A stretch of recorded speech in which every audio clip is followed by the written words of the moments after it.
The Dallas Mavericks are 2 games away mga idol para makabalik sa NBA Finals. Grabing laban yon mga idol, isa na namang napakagandang performance mula dito kay Luka Doncic at dito kay Kyrie Irving mga idol. Pinakitaan na naman tayo ni Papa Luka ng isa na namang triple-double. Grabe, 32 points, 10 rebounds at 13 assists sa loob yan ng halos 42 minutes na paglalaro. Samantalang si Kyrie Irving naman ay nagtala ng 20 points, 4 rebounds, 6 assists at 1 steal mga idol sa loob ng 39 minutes. At syempre ang dalawang big man ng Dallas Mavericks, etong si Daniel Gafford na nagtala ng 16 points, 5 rebounds at grabe 5 big blocks. Si Dereck Lively naman ay nagtala ng 14 points at 9 rebounds. At sa play naman na ito mga idol, 1.22 remaining in the ball game, lamang ng 5 ang Minnesota Timberwolves. Is napakaganda ng ikot ng bola para dito sa Mavs. Pasa-pasa mga idol, ayun nakita na nga ni Luka si Kyrie for 3. Patay kayo dyan.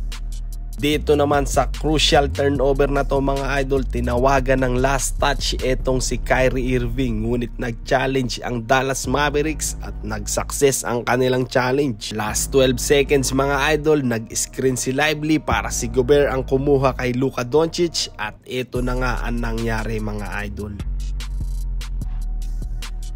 Boom! 109-108 lamang na ang Dallas Mavericks with 3 seconds remaining in the ball game. Nakatira pa dito si Nasrid mga idol, pero yan, sablay na ang tira. So ayun, ang dami nagsasabi na isusweep daw ng Timberwolves ang Dallas Mavericks, pero eto mukhang baligtad yata nangyayari. 2-0 na ang serye at ang Game 3 at ang Game 4 ay gaganapin na sa bahay ng Dallas Mavericks mga idol. Tingnan natin kung makakabawi pa ba ang Minnesota Timberwolves o sila ang isusweep ng Dallas Mavericks. Hanggang dito na lang mga idol, let's go!